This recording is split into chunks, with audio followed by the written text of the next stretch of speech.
Hello and welcome to another episode of Resilience Rock Sales. Today I'm joined by my fabulous friend Xiang Li, who's going to be sharing with us some really interesting insights around burnout. We know burnout is a huge issue in the sales industry, and I couldn't think of anyone better to come and have a chat to us about all things burnout, how to manage it, how to prevent it, how to beat it, all of those things. So welcome to the show, Xiang. Thank you. Thank you, Stacey. Thank you for having me. I'm actually keen to talk about it because I'm concerned about how many people are actually getting through burnout and that what kind of impact will bring it to their mental health. Yeah, and it's not just in sales. I know we've got a lot of people that are listening to this that aren't specifically in a sales role. And look, burnout isn't something that's confined to a sales role. So I think we're going to have lots of good information here that's going to be super helpful, regardless of whether you're here listening as a sales professional, as a leader, as a manager, as a parent, any of those things. And when you combine all of those things together, then that definitely adds to the stress load as well. To get us started, what I'd love to do, Shang, is if you can give us a bit about your story and what brought you to be here today with us talking about burnout. Okay, yeah, I think I want to talk about burnout because I experience it myself, and then not just only experiencing it, experiencing a lot. I often get into this circle of anxious and burned out and get depressed through my previous works and throughout life. So I came to Australia when I was starting in here. I almost spit out my age. Yeah. So I came to Australia about 15 years ago, and then I started here. But before that, I worked in the sales and marketing for a PR company for about 4 years. And I also worked in Motorola. Some young people probably don't even know what Motorola means anymore. But burnout seems like an ongoing thing for me, especially after I finished my study. I started this business and working in the disability related stuff, running your own business, and then we were doing like coachings and trainings related to capacity building for disability related topic. It's ongoing stress. You're constantly under that pressure of working between the tasks and then trying to balance the finance and then your work. Just very stressful. And then being in that situation for a long time, and I experienced multiple burned out. And then in 2020, which when COVID hit, actually even today, people talking about COVID kind of bring them opportunities. I have some of my colleagues said, if not because of COVID, they wouldn't work in their position today. So similar as me. So when 2020 hit and the COVID were locked down, and that's the time I actually spent majority of my time creating artworks. You can see the one behind me. Yeah, so I'm actually spending that time slowing down, reflecting my life. And then that's, I think like art really helped me. So I'm not a professional by education. So my art journey started was just, I started painting and then I found it help with my mental health. So I just continuing going in 2020, besides painting, I was thinking about maybe I can do something related to art and mental health. So I found this thing called art therapy. I didn't know that art therapy exists until that point. So I studied my art therapy. I studied for 2 years full time, a lot of placement and trainings and like really practical experience. And that's the time I realized that this is what I'm passionate about. So I work as an art therapist and mental health counselor right now. And then I work in a public psychiatric hospital here in Melbourne, Australia. Yeah. Wow. So, yeah, you definitely would have seen a lot in that time, and particularly through your training, and especially where you're working now, in the psychiatric unit. And obviously it'll be interesting. I guess people are going to be curious as what kind of stuff do you see? Like what kind of people? And what kind of challenges lead people to find themselves in a psychiatric unit?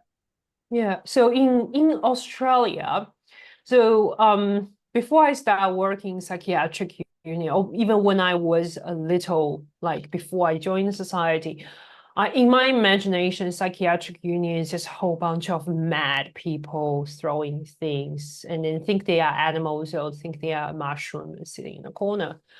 But when you're actually working there, you realize that's not quite the situation. I met some of the nicest people in the psychiatric unit.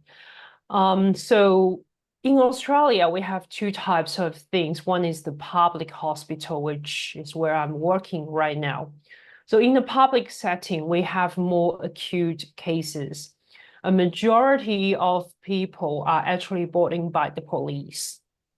So we have like treatment plans that people have to stay in the hospital.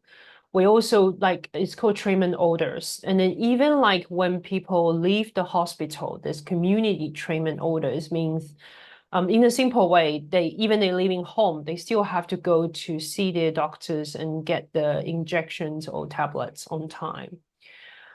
We also have voluntary patients who just saying they also call them consumers who just think it's safer for them to stay in the hospital. So they chose to come in and stay there. Different from the private hospital, they will have no rights to hold someone in treatment plan. So they can, technically everyone's volunteer, they can leave anytime they like. So in the public system, what I see most, each hospital will have different situation based on the location. Like the place I work doesn't have much patients with eating disorder, while I know that some of the hospitals do have an eating disorder ward. And then most common people I worked with are people with schizophrenia, or people who experience psychosis. That could be multiple reasons, could be drug or alcohol related. And yes, and drug and alcohol use. And then also a lot of people coming for depression. And then by depression, major of our patients are actually suicidal. So they're trying to end their life. And then the thing is, this is one of the things I realized when doing my work, I met patients that come in because of burnout, which is more common in a private setting. So burnout is more private setting kind of admission. But I met people actually experiencing burnout to, a lot of people will call the situation like too late. I don't believe there's a thing called too late. There's always way. As soon as you're still alive, you don't take that pathway, there's still hope, still things we can do about it. But to a lot of people, when they end up in a psychiatric hospital, that's the amount of stress they have to face. And then they don't usually come in and say, hey, I come in because I feel like burned out. They usually come in from suicide because the pressure of workload and life like just collapsed on them. They couldn't cope anymore, especially COVID brings a lot of stress on people. And then also people actually coming to the hospital with the other hospital I worked in as well. Due to burnout, people channel that stress into drug and alcohol, quite common, and speeding, like really fast driving. So end up with an accident. So they got brought in by the police, and some of them still probably potentially facing charges after the hospital. Wow. So that's a whole range of things. And also, I really appreciate you sort of dispelling, I guess, some of the myths, because obviously, like we've all watched TV shows or movies where there's a psychiatric ward, and as you said, it just seems like there's just people in straight jackets rocking backwards and forwards in a corner or something like that. And so obviously the reality is very different. But also too, we're talking about burnout, and in a moment we'll dig into, you know, what actually is burnout and what some of those symptoms and warning signs could be. But it's not something that you would ever equate with needing psychiatric care. Yeah. People, even like, to be honest, burnout itself is not a diagnosable mental health. Like, it's not in any of the diagnoses, even though World Health Organization is actually calling it an occupational phenomenon. So it's occupational related.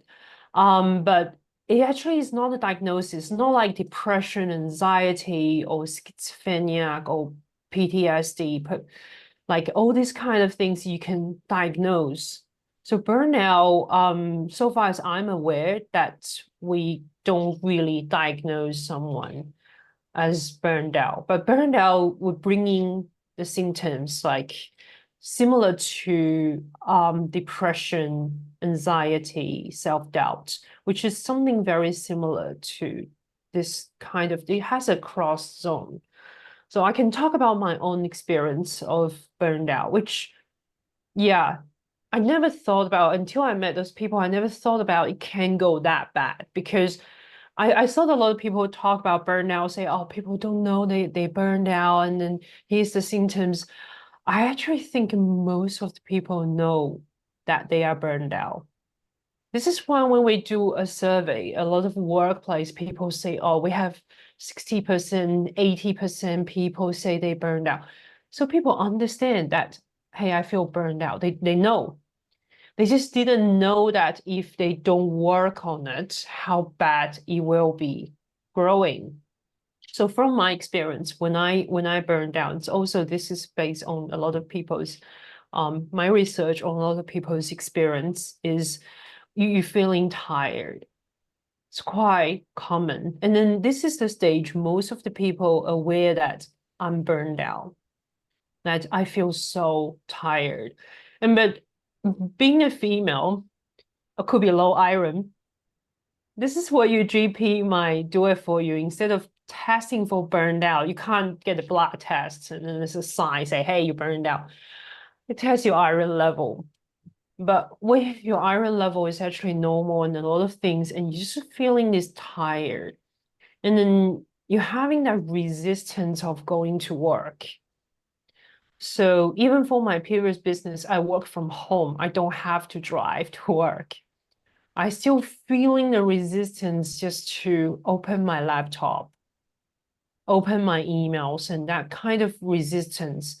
And by this stage, most of people already knew they burned out.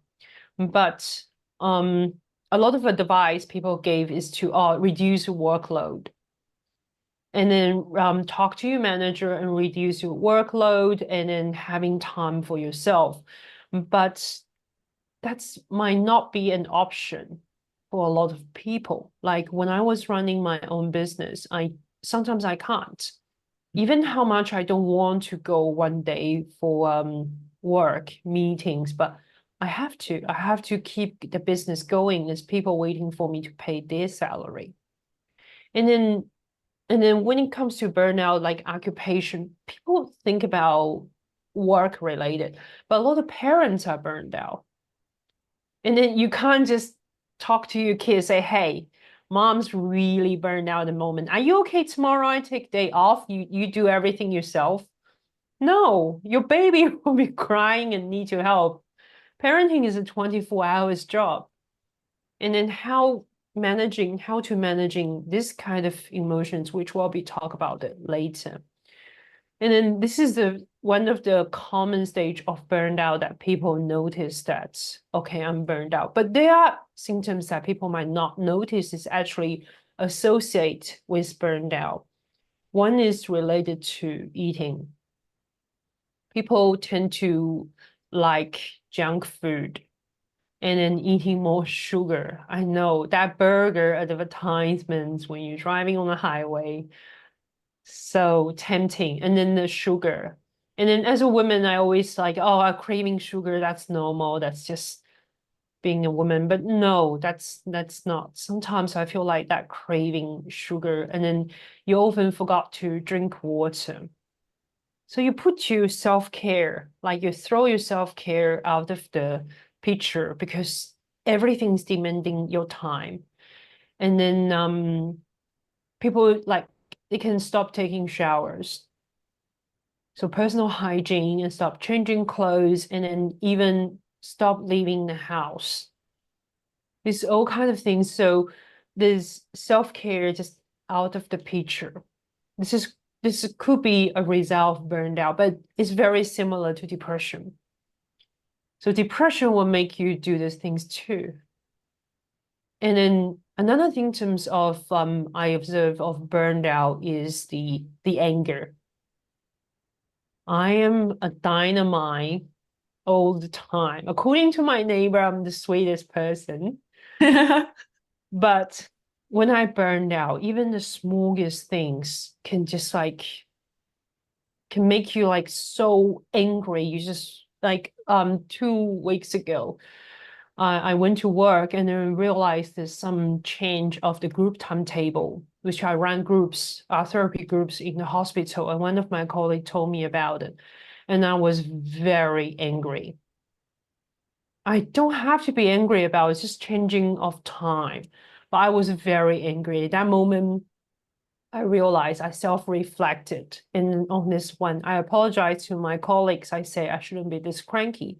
You didn't change the timetable. It was my issue. I'm very tired.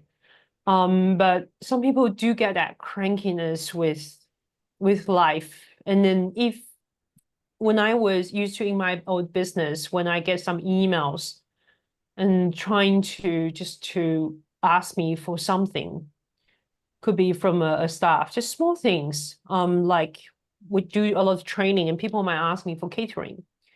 And then I will get very angry. Like, you can't decide on catering.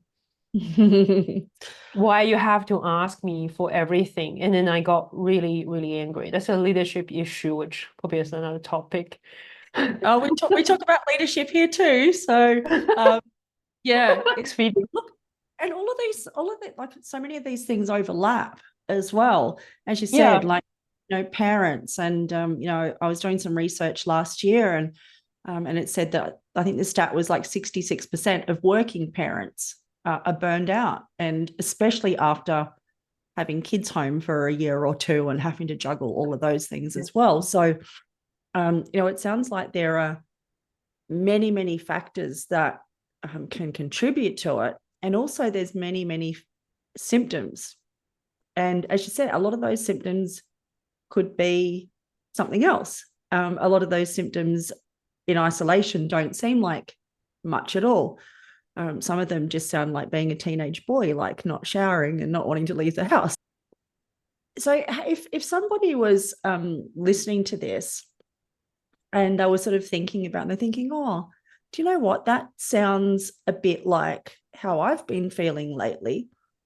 What would be the first thing that you would recommend that someone do if they do suspect that burnout could be the reason why they're having some of these challenges? Well, I think one of the most important thing is to know yourself, to understand yourself. I wouldn't recommend it to find out if you have all the symptoms and things and you do feel like a lot of stress from work and life. It can be stress related. I wouldn't say you get a diagnosis because that's not exactly to a lot of people. It's just putting the effort is already too much. This is what happened last year to me. I was very sick for 2 weeks, no idea why. And then one of the doctor gave me one of the really good recommendation. She said, if your body managed to recover from this time, try not to spend too much time to finding out the why. We focus on the how we treated your illness. And then eventually, I still don't know why I was sick. No idea. But I treated the symptoms and whatever follow with it, and then it helped. This is one of the things. So if you are burned out, sometimes we feel like we blame ourselves. If I work harder, if I do better time management, If I have a lottery ticket and then all these things that start self-blaming, I think the first thing is to face what's happening, try not to find out what's exactly happening, like what we still have to know what's causing your burnout. And then one of the things I think the first thing I will ask someone to do to treat it and facing this issue is taking your time. It's actually quite hard for a lot of people. If it's myself, like 2 years ago, if someone tell me, oh, you're so burned out, take your time, you slow down, I'll be like, no, I can't. Okay, I have this things. I'll study full-time, working part-time. And then I can't slow down. But the first thing I think is to be able to slow down and taking baby steps.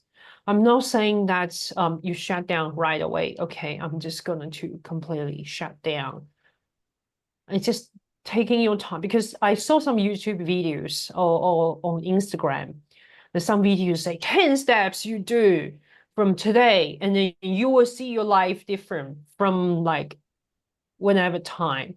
The first thing is to exercises an hour a day, read books. The fact is that's not going to help. Unfortunately, that's not going to help, because if you set such a big goal of 10 steps and then I exercises 1 hour a day, thinking about someone so busy they don't even have time to sleep. And now you're asking them to go to the gym for an hour a day. That's going to add more stress. Yeah, and that would add more stress physically and mentally. I think that's the thing, isn't it? And I know the type of videos that you're talking about. It's sounding like a particular challenge that people do that goes for 75 days, that has all of those things. And I also, like, I know some people that find it really successful. Even know one of my clients that he tried it and he was just like, he ended up doing his own version. And even then it was too many things. And I know that I say often, particularly at the end of my keynotes, I'm like, choose one thing, just one thing. Because if you try and do everything, we do nothing, or we end up in a worse situation than what we were when we had, even at the time, some motivation to make some changes. So yeah, I like that you've said there, it's just don't try and do more. That's the thing. But I agree with you. There's often, and particularly some of the people that do have a tendency to get burned out are often the high achievers. And yeah, guilty as well. And particularly, like, if we're looking, to the people that are listening today, that, if you are an entrepreneur, if you are a leader, if you are in sales, then by nature, those type of jobs are generally driven by achievement. And so I think that's good advice. Again, not to try and do everything.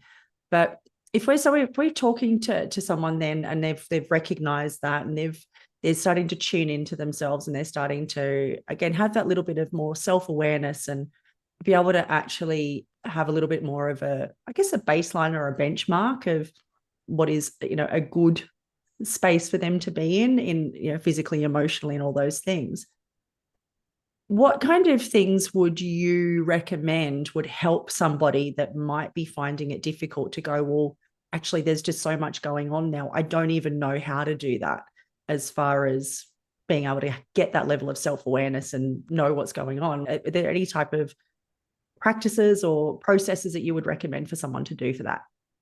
Yeah, I think there's a lot more things to do. I recommend it starting from self-care. So if you haven't done anything, for people who hasn't done it, you need to introduce self-care. For people who are already doing it, trying to increase your self-care time. I know it's very hard when you're burned out, because one of the things of burned out is people don't feel like doing anything. They feel like the thing they used to enjoy became a very heavy thing, and then they don't even enjoy it. When I burned out from one of the time, I even hate painting. I literally yelled out, like, I hate painting. So that is part of the thing we can overcome. And then starting from self-care. So Because in order to burn out is like a disease from outside, but we work from the inside. So there's two parts of it. You can talk to your manager to reduce your hours, or you can outsource your children to your dad or mom. For me, will be my neighbor. So you can do those things but that's trading the outside part, but it's what's going inside. For example, take a longer shower. I know it might not be the best idea for the planet Earth, but interestingly, that most of people, when they taking shower, the mind is getting calm. And then that relaxed moment, just doing small self-care thing, trying out to go and enjoy some fresh air, especially when we're living in the buildings today. Most of the people, like on my old job in Motorola, I don't see the sun whole day. And when I finish work, it's already dark. And then I just don't see the sun for a very long time. So during lunchtime, our team will definitely sneak out, trying to get some sunshine, grab a coffee, and even just that moment to look after yourself. But so we say that it is a lot of stress, ongoing workload. And then, as I always say, that our heart, from the moment we were born, it has to just keep working. Because if my heart stopped, I was stopped. I have about 4 minutes, 4 to 6 minutes before I'm brain dead. So the heart for someone who's lucky is going to beat for 100 years nonstop. Thinking about it, if you have a machine that it runs 100 years nonstop, it's going to break. So how does the heart cope with this? Between every 2 beats, it takes a very short gap to look after itself. And then as we were talking about it, athletes, and the more healthier a heart is, the longer the gap is. So sometimes I understand we can't stop if someone stops and the business stops, but taking that short break, looking after yourself. When you work every 15 minutes, this is what I did. I set alarm. Every 15 minutes, 50, I take 10 minutes off, go to the toilet, drink some water. And then if I'm working from home, I'll be out and just hold out a few weeds from the garden, just get some fresh air. So this is one of the thing. And then treating yourself is that self-care, is the resilient. So this is what I feel like is that resilient that you build from self-care. And then also, like in my garden lately, my tree, who has been produced so many lime for years, this year has been doing horrible. There's barely any limes, and the leaves are getting like curved and very dirty. And I wonder why. So I found out because I got this pest called scale. So the scale got in and they start attacking my tree. And then because they produce something nice and sweet, and then the ants will come in and help them to move the scale around to make sure they really juice my tree. But so I spray the tree multiple times, trying to help it. That's the external treatment. That's how you manage your time better, that manage your workload better. You could just talk to your manager about. But I also learned that one of the reasons my tree got sick, which previous year didn't get sick, and then this year it got sick, is because I didn't put the fertilizer in on time. So the tree doesn't have enough nutrients to fight that external stuff. And therefore they start attacking you. And therefore, this is the thing I encourage people to work on your mental health, to take time to relax. It's hard to do, but just trying even just 1 minute one day, 2 minutes the other day, slowly building it up and looking after self-care for that tree to get the nutrients, and drink more water, not soft drinks. Drink more water because your body needs it.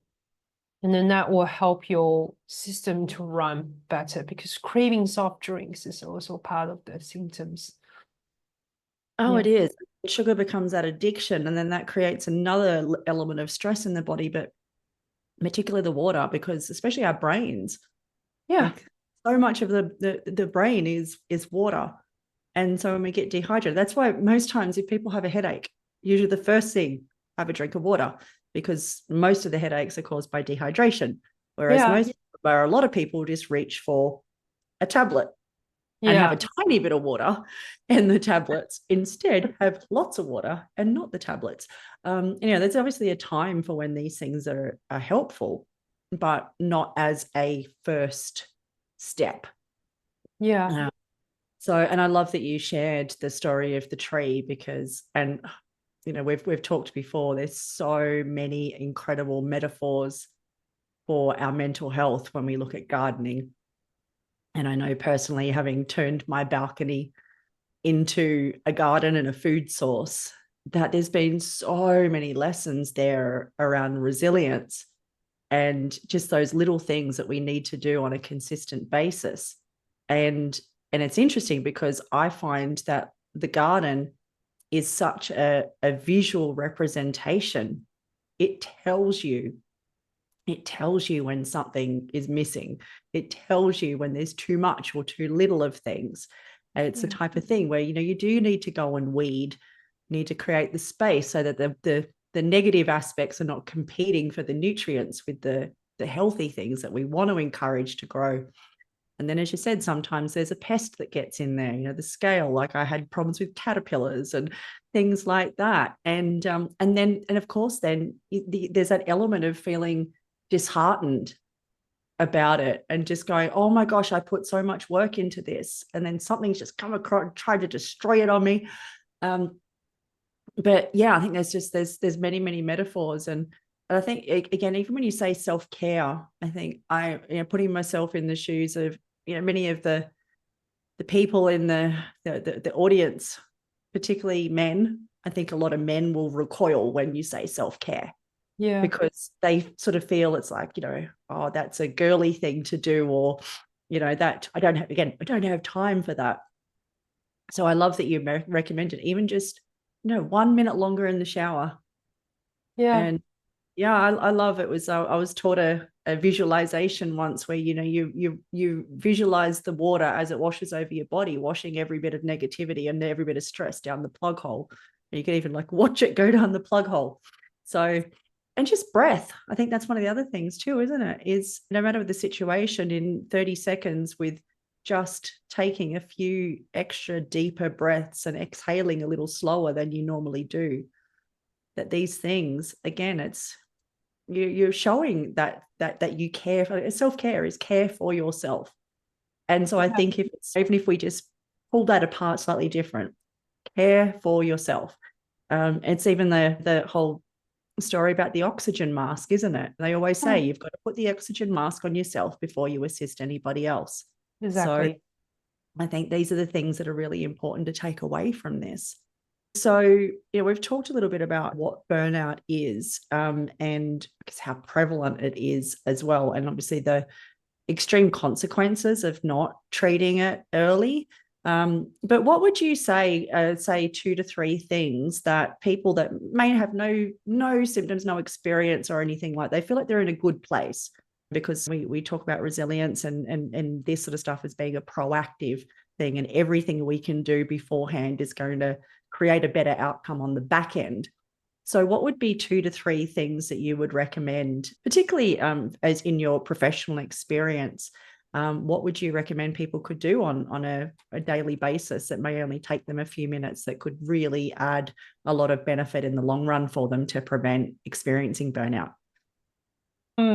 If there's only one thing, I think is to do meditation.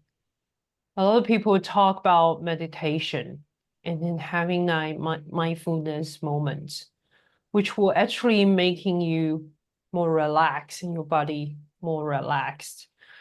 And then there's a lot of guided meditation you can find on the internet. And then if you can only do one thing, try to meditate, even just 5 minutes. It could be, when the time you're scrolling the phone, when there's a gap, and then you can actually spend some time to meditate. Don't have to wait for a perfect meditated moment. Like you light up a candle and you kids already went to sleep. You do need a quiet moment, but don't make it too ceremonial at the beginning. So this is if you can only do one thing. But if you can feel like it's actually a lot of day-to-day stuff we need to be aware of. What you eat. It's important what you eat. Some people say you need a variety of color. I'm not a nutrition person, but I understand that sugar and gluten and junk food they are attractive, they're yummy, okay, they're quite yummy. But the thing is, they're not going to be very nice for your mental health. But even you decide to quit, don't do it like, okay, I will not having any sugar today. Right away. You can slowly reducing it. Take your time. And another thing is to have high quality sleep. So talk about sleep hygiene. And then that will be another time we can talk about sleep hygiene and how to prepare high quality sleep. So I'm aware that sometimes because I'm wearing a watch monitoring my sleep. So sometimes I get really, really good marks. And sometimes I don't. And I can see that that's stress related. So we talk about sleep hygiene. So meditate, eat healthy, and drink water. Also, focus that sleep. You need long enough and high quality sleep. Yeah, I must say that I've been a late convert to the sleep party. It was something that was interesting. Like as I was younger, I was like, the Bon Jovi song, "I'll sleep when I'm dead," and that was always my approach. And I probably lived with 5 to 6 hours sleep a night for a large portion of my life.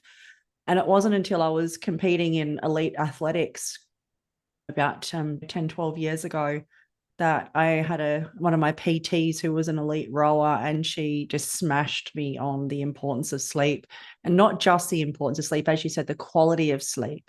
And so we can go into more depth, as you said. I think there's going to be a lot of different things we can come back to and go deeper onto. And again, if you're listening, let us know by sending a message or in the comments or anything like that. Let us know if there has been an aspect of this conversation that you want to go deeper in, and we can do that.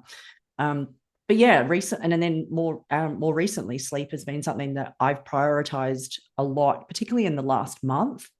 And I came back to one of those things. I'm like, I was trying to change too many things at once. And then I was getting frustrated and I'd jump between one to the other, and I never allowed any consistency. And so in the last few weeks, I'm like, okay, Monday to Friday, then, it's got to be 7 to 8 hours sleep. And if I can be in bed, lights out 9:30, that was the goal. But I needed to be getting those 7 to 8 hours sleep. And then I had 7.5 hours sleep last night. And I woke up this morning feeling super fresh, big drink of water when you first wake up, do all those things. But the things you've shared, like these are things, again, people are probably going, yeah, I know that. Yeah, I know that. Yeah, exactly. But are you doing that? These are things that are going to be great for your physical health, because I'd love for you to talk a little bit about, we mentioned stress a lot, and stress obviously can lead to burnout. But what are some of the ways in which stress actually impacts mental health? Well, stress is actually quite a common thing. And then it can, because it change your hormone, and then it can actually impact your brain to a level that if you're not managing it, and then your coping mechanism becomes weaker and weaker, and you easily get stressed. So because I'm not on the neurology part, but this is one example, is this part of your brain who is trading that stress part. And what happens is when you don't managing very well, your cortisol level is always high. So that part can get physically shrinked. So when it shrinks, something that is not that scary to most of the people, that your brain just can't cope with it because it's constantly in the stressed mode, in the alert mode. I think that could be being stressful is actually an important skill to survive as our ancestors. I think this is why during the process that our body kept this mechanism, because if you're not stressed, you can't run away from the tiger who's chasing after you. But back to the old time, by really old, if you kill that tiger or you outrun that tiger, you will be good. Now you go home and have a barbecue with your family outside your cave, and then you put a tiger skin on. You can relax. You relax for at least a week or so because you have enough meat. But these days, that stress is ongoing. It never stops. When you're driving, you worry about the other cars. You can't kill the other drivers to Although relax yourself. some people like to think they might be able to, though. Right.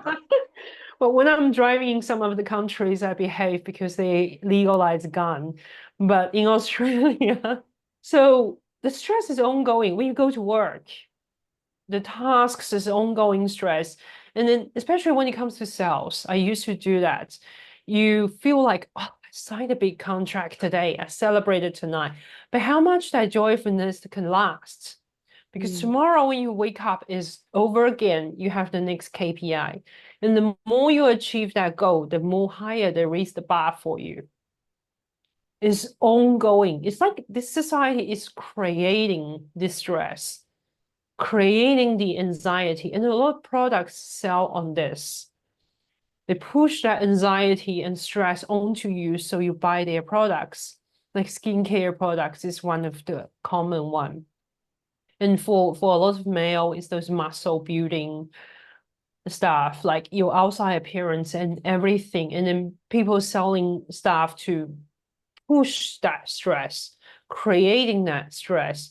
They sell you a burger, and then they also selling your products to lose weight. This is what Chinese say, we eat one dish in two different ways. We cook the fish head and the fish body in different ways. So that stress is ongoing and then constantly there. So what happened to when you're ongoing with stress, that your muscle gets very tense. And that's what happened to me. Because of the stress and anxiety I crack my teeth open. That's very painful. Waiting for the ambulance and going to the emergency. They can only stop the pain, but you have to have a dentist. It's painful and costly. Because root canal cannot save that. So people having root canal, no, when your teeth crack open, the amount of pain. I never had children. I don't know if it's as painful as gave birth, but I was literally telling my family when the teeth crack open, that amount of physical pain makes me doesn't want to leave. Like so painful. And this is one of the things, the stress can put a lot of in your mental health and even your physical health. So if you constantly under that stress, it will compromise your sleep. It will compromise your relationships. People around you, could be your children, your family, it will compromise that because you're constantly stressed. And not many people talk about sex, but stress will lead to that reducing of sexual stuff. And then that will even damage some of the relationships. So I don't want to scare people like, oh, you stop stressing because stressing doing this for you. Because stop stressing is not a thing that you can just snap your finger and then stress, it's just gone. So the more you worry about, oh, no, stress going to do this to me, the worse it will be. So back to what my doctor said to me before about trying not to overthink what's happening is you understand that stress will have this impact to you. My intention here is for people to be aware and therefore they can start working on it, but not letting this stress you out, because I haven't met anyone else crack their teeth open. I'm pretty sure there are people out there. But we know that the stress can put these things into us, but we're more aware of what's happening. Like when driving, I let people overtake me. If they want to cut my lane, let them cut. How much can they be ahead of me?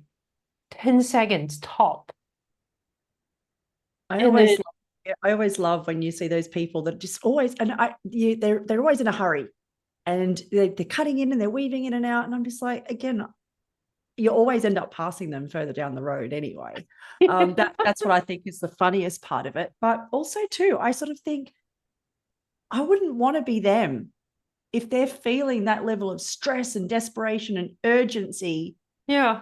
And that's how they drive. Plus, it's going to cost them more in petrol as well. But there's those things, isn't it? There's always a cost. But it's interesting you talk about, again, I guess the extreme consequences of chronic stress and what they can do, but also not to deter people from thinking that all stress is bad, because stress is really, really important. Yeah. And for performance. And I remember back in the days with even looking at, athletic performance, there's always that optimal part of the stress where it gives you that, it improves your performance, but then it doesn't become detrimental to your performance. And I think that again, in sales, then having that feeling, it's a little bit of a buzz in the body, then actually can then drive you forward. So I think that's the thing is, again, for people not to stress out about stress, but yeah, just to realize that with many things, there is an optimal level of it. And I think this is the thing is around about things being optimal. And then if we go back to sleep, I realized back when I was doing the 5-6 hours a night, and I was like, oh yeah, I don't need it. And I don't drink caffeine and I don't do any of these things. But I realized that I was in a state where I was functional. And then once you get all of these other things in line, so you're drinking more water, you're eating better food, and you're getting more sleep, all those type of things, then you actually get to really understand what optimal feels like. Yes. I think one of my theory, this is not proven, not scientifically proven, of why people feeling so burned out after COVID. It's not because of people say, oh, I hate to drive to work. If I can work from home for more days, then I will feel less stressed out.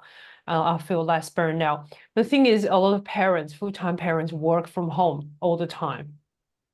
They don't have to face that traffic. And then also for us is to, for me, the time when I was burned out, I also work from home.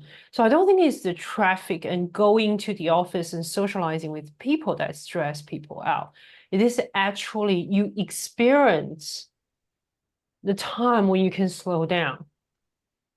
When you're actually experiencing that, and then you have to face this high-paced life again. And in that time, you throw out the self-care, because in COVID, most of people actually doing self-care. For in Australia, there's a lot of us having the privilege to have the government support. So we're very lucky. And in that time, we're actually slowing down and doing all the self-care. And when you finished, and then you throw that out. Like my partner said, if a bird was born in the cage, they will never feel that the cage is an issue. But if one day you let the bird outside the cage, it had a round, now you're locking it in the cage, that would traumatize the bird. So before COVID, we were being like fast paced. And COVID is the time actually help a lot of people to slow down, to enjoy life, to cook, to paint, to make art. And then now the lockdown is over, and then everybody's back to work. And then we actually got put back into the cage.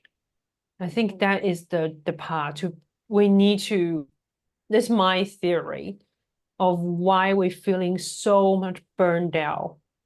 Even more, a lot of increasing number of people saying that I feel so burned out, because you experience that good time. And this is why burned out and taking a 2 weeks holiday is not going to help you in the long term. because you having that burned out, you have this quick booster. How long it going to boost you? 1 month, or a little bit longer. And then once you get back to that environment, into that situation, and then you don't do the self-care, you will not getting better. Same as my tray. That holidays, that spray. I spray the tray, it gets better for a certain time. And then if I stop, still don't nutrient my tray, if I don't water my tray, it will still get sick. So this is one of the thing. And then for me, I spray myself too thin all the time. That's part of my anxiety. How I cope is to adding more work. I'll be fine. I'll see more clients. Maybe I'll see. It's like sometimes I'm so tired. And I say to myself, okay, I'll see one more client today. Maybe I will push more sales. That's the old me. Because my life is based on how much sales I made. And that's for salespeople. Sometimes it's okay to slow down. It's okay because you are the most important asset. In your career, in your family, in everything, you are the most valuable asset. If you don't look after yourself, you're not gonna to sustain. So that's what I see. I agree with you. And yeah, I liken it, sometimes you got to slow down to speed up. Yeah, that's what I see when I feel. And then another thing I do is I am an art therapist after all. I know a lot of people say, oh, I don't do art, I can't do art. But sometimes is you can do a journaling in your forms of art. So this is my art therapy journaling book. I do random things like just put dots here.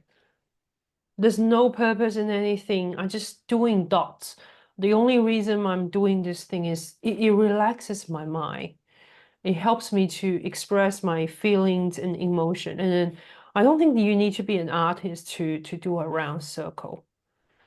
I also have a fairly dark one. If you need to cut it, cut it. So this is how I feel like I'm under the stress. It's me. So that dark hole is sucking me in, and I'm trying my best to hold wobbling on the edge.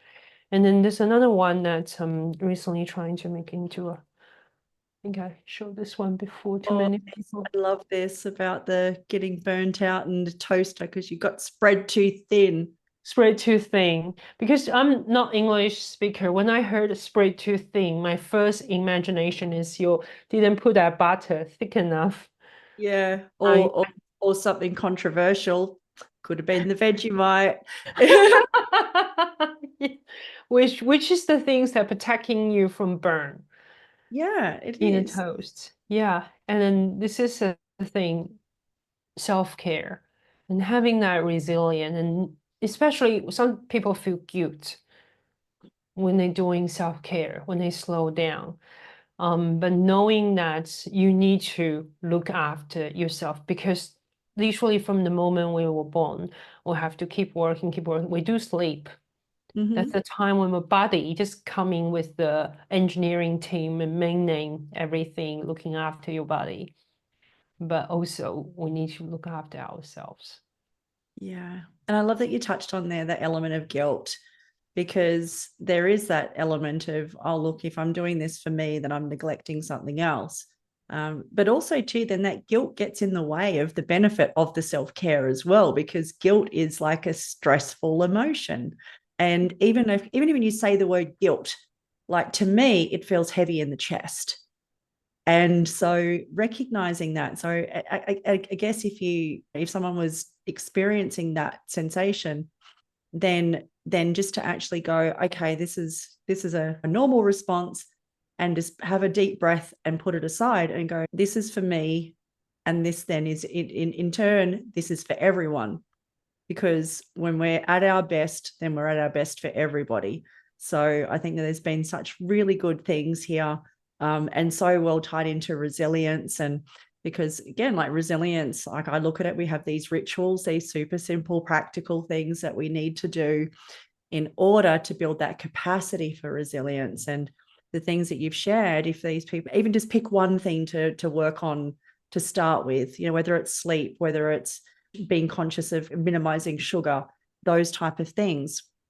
And then if you do that for a period of time and then add the next thing, you could also look up, Xiang had a great video on LinkedIn about juggling, because again, you get the one ball moving, or the one orange in this case of Xiang's video. You get one going and you get that rhythm, then it's easier to throw in that next one. And then you get that rhythm and then you add the next thing. Or it's like spinning plates. If you try and spin 2 plates or 3 plates at once, you're going to drop them and smash them. But if you just do one and then you just add another. So I highly recommend that. And these things then become, those resilience rocks as well. And one more thing on the resilience rocks is that there is the musical twist to the resilience rocks. And music, to me, music is one of my rituals, and one of those things that I do on a consistent basis in order to build my resilience and to shift my energy. So I'd love to know for you, like, if you needed to shift your energy, is there a particular song that you like to play in order to help you do that? Okay, I have two songs I would do. So when I'm cranky, I do the Shake It Off. So Taylor Swift. Yeah, so remind myself the haters were always going to hate, hate, hate. And then shaking off that negative comments and things that people putting on you, trying to lower you to their level. But when I want to relax, I know this is totally random. On YouTube, there's a thing called 3 a.m. study session. Don't do it. Don't do it at 3 a.m. It's bad. But I really like it. It's a lo-fi. And then I like to play that when I'm working or when I'm painting, even doing houseworks. So it's 2 types of energy. One is to express the emotion, like let it out, shake it off. And the other one is just to feeling peaceful and relaxed, but don't do it at 3 a.m. You go against the sleeping schedule. Sleeping at 3 a.m. Yeah, look, I think that's great. I think the shake it off. I think we often we often break into that song now, isn't it? As soon as someone says, "Oh, just shake it off," it's just fine. But it's good because there's a physical element to it as well. So that'll go to the Resilience Rocks playlist on Spotify. And if anyone's looking for some inspiration on some music to help you do that, and it's important to have music that does help you to release that, to release any tension, and also to lift your energy. But it's also equally important to go, if you're too wired and you're feeling too stressed and you need to calm down, another Tay song, and then can't help it, I'm a human jukebox. So you got to shake it off and you need to calm down. But yeah, like there's times where you do need to chill, and music is equally beneficial in both of those situations. So I appreciate you sharing those, and they will be there in the notes as well. And to anyone that has found this to be super beneficial, would like to know more, would like to get in touch with you, would like to follow your updates and ask you any questions, where is the best place for people to do that? I think one thing is people can find me on LinkedIn. So just found Xiang Li, the art therapist. You can find me there. And then also, if people like to email me, it would be xiang@arttherapymelbourne.com.au. So basically my name at arttherapymelbourne.com.au. So absolutely, I highly recommend do that. And also to Xiang's videos are so funny. So you got to definitely follow. And I think if you put Xiang Li in LinkedIn without art therapy, you're going to probably find lots and lots and lots. So I will pop a link in the description and everything like that for everyone. And again, as we mentioned throughout the episode, if there has been any aspect of this that you would like us to go deeper in a further episode, then please shout us out. Give us a ping and let us know what you would like to know more of, or any questions you have. Thanks again, Xiang, for coming and hanging out today. It has been an absolute pleasure. I've been super looking forward to this. I know that burnout is something that is top of mind for a lot of sellers. Just go on into any sort of forums that mention sales, and burnout is a very, very hot topic. So if we can help even one person to start to shift their experience and gain control of that sort of stuff in their life, then I really feel that we've done a great job here today.